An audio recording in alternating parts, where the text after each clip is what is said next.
And then up to the little top, please. Probably much more relaxed now that he got that whole bit out.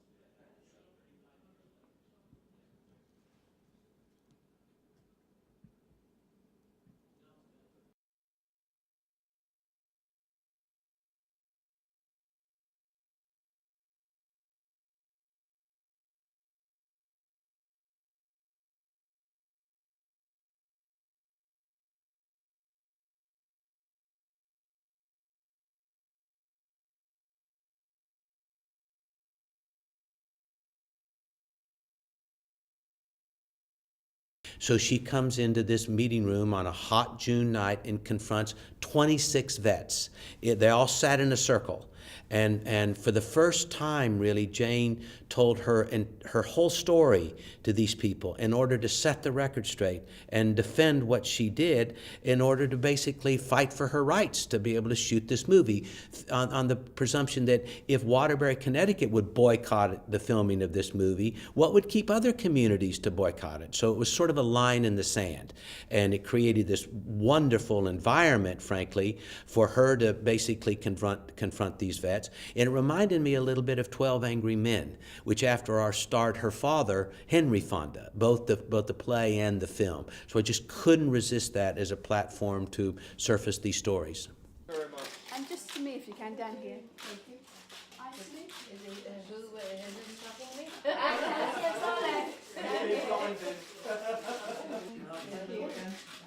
Little top, please. Little top, please. Okay, Excellent work. good. So I respond to her courage. You make mistakes. She admits it. She made terrible mistakes. There's not every part of her life I could have lived, certainly. And I'm a very different person. I'm a much more relaxed person. She's very focused when she cares about something, and she does a lot of thorough research. And this is, I've embraced that to play the character.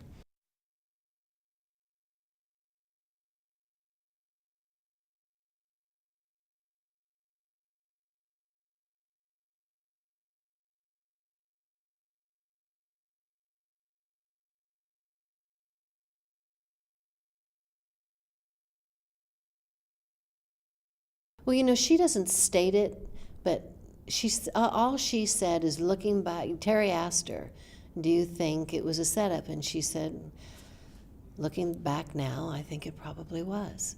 I mean, she had written a letter to the groups that invited her over there saying she did not want to visit any military installations.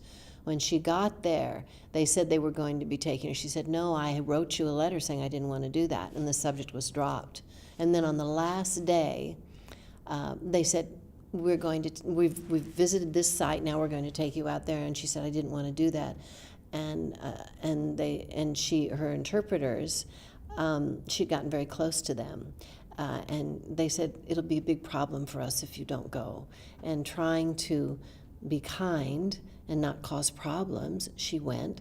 She was very, very tired. She had fractured her foot getting there. It was in a cast.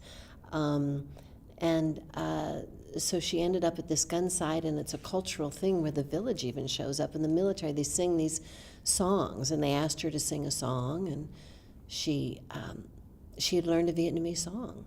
And they thought she was going to sing an American song. She learned a Vietnamese song, and she butchered it. She was terrible, and she was laughing, and they were laughing, and they were clapping, and someone gestured to her to have a seat. She sat down.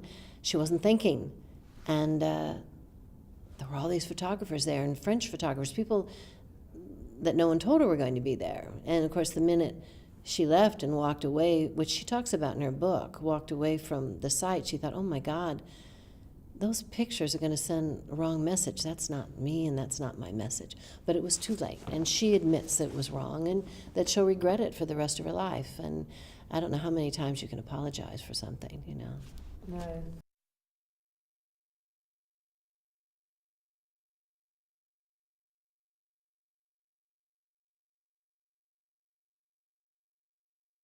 Lovely. Thank you very much. And all the way around to your right, please. And I've done a shirt. That's the middle, please. That's the middle, please. and she came to my house in Los Angeles, and we met for a couple of hours. But the first hour or so, she did everything she could to talk me out of doing the story. But I felt as much as though I have respect for her, very much respect for her.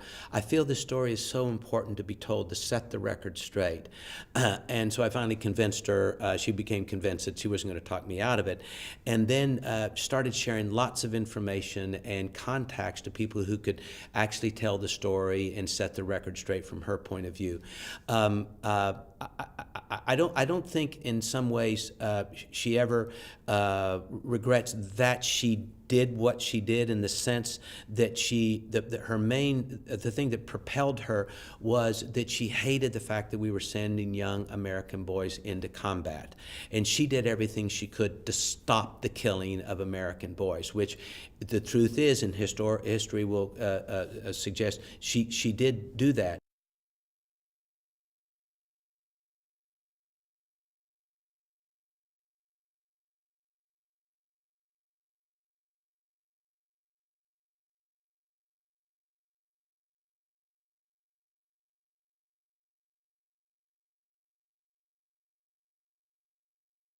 You know, she feels, and rightly so, she can have nothing to do with this because it doesn't serve her or us. And we do tell both sides of the story. My brother also was a Navy pilot, flew F-4s in the Vietnam War. So my brother won't even come see this play. I mean, that's how polarizing it is. He won't even see the play. And yet he has a lot of love and respect for me, that I'm an actress and what I do and all that. And he's not angry about it, but he'll never change his viewpoint. So I really know both sides of this story. So it's very interesting for me because I can feel it both ways.